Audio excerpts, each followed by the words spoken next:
Okay, let's look at the remaining principles. Okay.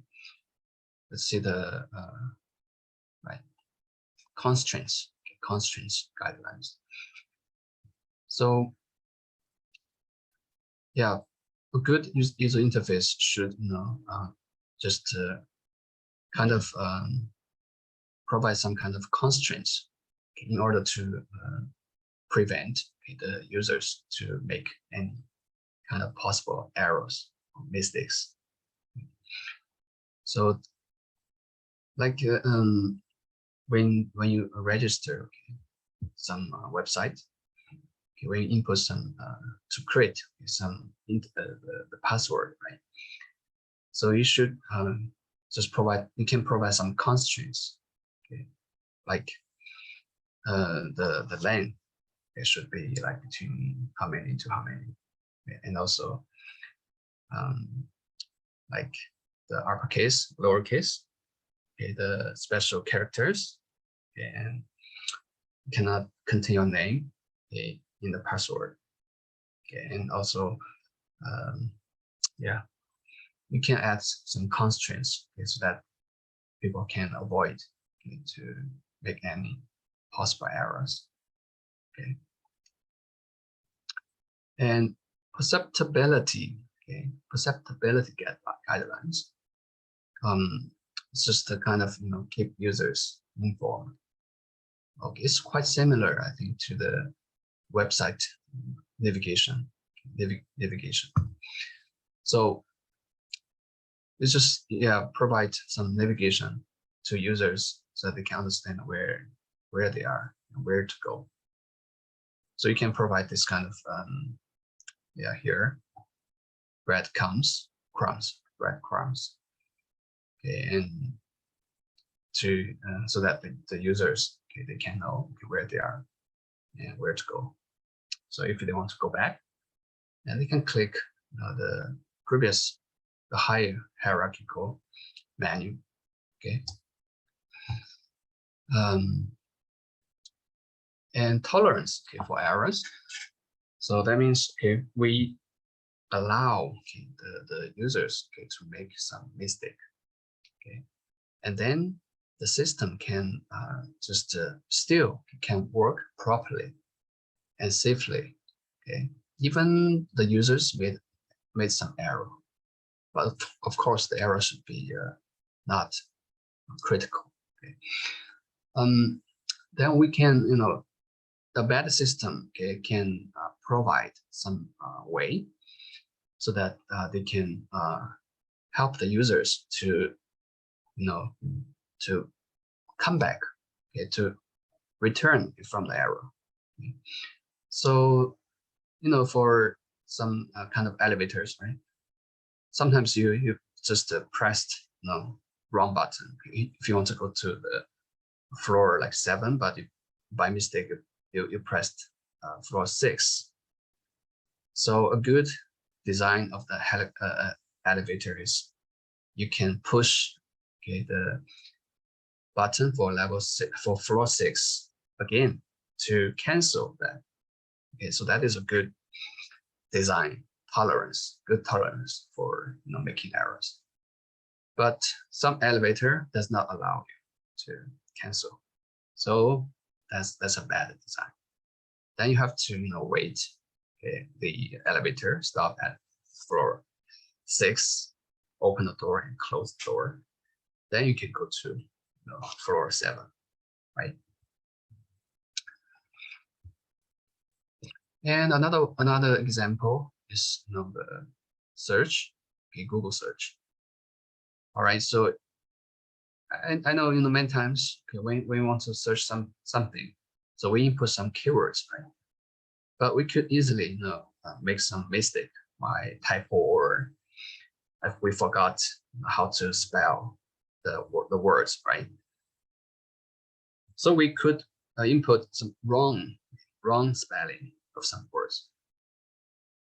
Then the Google search provides some kind of function, right, to correct, okay, our wrongly, okay, input the information. Then, okay, we can select, okay, whether to follow, the corrected words or just to follow the words that we typed. Okay, so I think the Google just provide those options. Okay, so we can, so it allows us, right, to make mistake and also allow us to get the right things. Okay, so that is a good example of tolerance.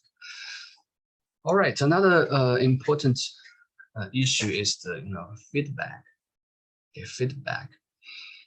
So a good design, a good software should provide immediate feedback when the users did something. Okay, so for example, when I pressed some button, okay, then something should happen. All right, if nothing happened, then the users could be confused. Why it doesn't work? Something wrong? What's wrong? We don't know, right? So then the people may click a button again. Okay, so sometimes when the task requires some long time to process, then in that case, so if we just press the button and the task has not been finished, then if the system does not provide any feedback, okay, just a kind of frozen, okay, like I don't know, like this one, frozen, then that means, okay, maybe the user could think about, okay, this software or this website is something wrong, okay? But actually it is processing some information at the back side.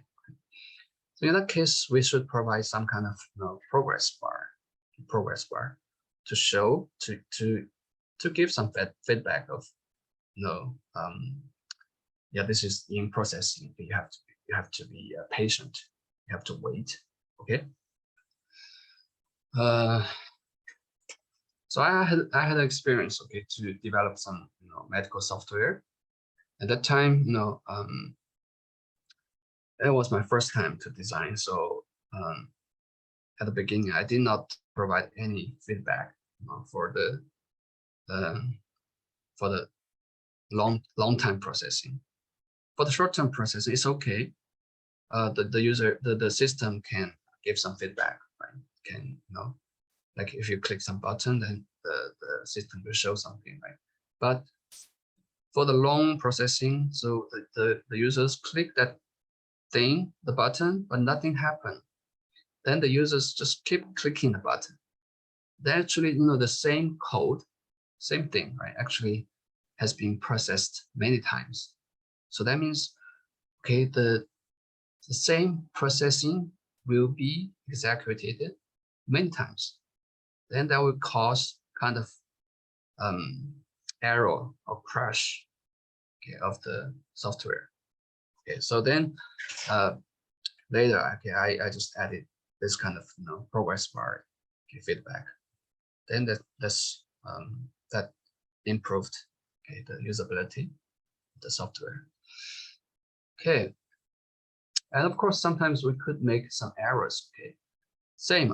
In previous the software, so I did not provide any error message. So just to show, just to crashed. If there's an error, it just crashed the system. Then later, okay, I improved. Okay, so if something wrong, let's provide the error message and explain what's going on, so the users can know what's going on, and they can just figure out how to solve the error. Okay. So the feedback, yeah, is very important. And also, if the user made some mistake, okay, you can provide some kind of kind reminding. Okay, so for example, the username is taken. Okay, try another one. Okay, so that means, okay, try another one, and then the system can suggest some new usernames for you, so you can refer to this new names, you can consider to use these new names or not, right? So this is a good example, okay, to provide some kind of error message, kind error message. And of course, here, this is on the left side, it is a good example, right? So please enter a valid email address. Okay, so you have to enter like @gmail.com. And in this case, there's nothing provided. So then some fields are incorrect. Okay, which field? Why? What's going on? What is incorrect? We don't know, right? So it's a bad example. Okay, a good design, okay, for the documentation, okay. So two things. One thing is, a good design does not require a complex menu, okay, to read, okay. So just to provide a simple menu, okay, simple menu. So that means, okay, your design should be very intuitive. So with a very simple menu, I can know how to use it, or even without any menu, I can know how to use it. So that's a good design. All right. Another thing is, yeah, of course, for the very complex software, sometimes we don't know, okay, we don't know a function, but we can look at the the documentation, okay, the help, okay, of this software. So if we search something, then we can figure out, okay, we can get, okay, we can get to know how to use the function. All right. So yeah, try to have a good design, okay, that does not require, even a manual, okay, so people can just easily get to know how to use your system. And for the system that is kind of complex, so you should provide some kind of very detailed, okay, instruction or tutorial, okay, help documentation, okay, to help the users to like how to use the system. Okay. Yeah, I think that's it for the principles. Of course, there are many other principles like learnability, understandability, memorability, readability, visibility. I think it's there's some overlap between what we have explained. Okay, so yeah, that's it.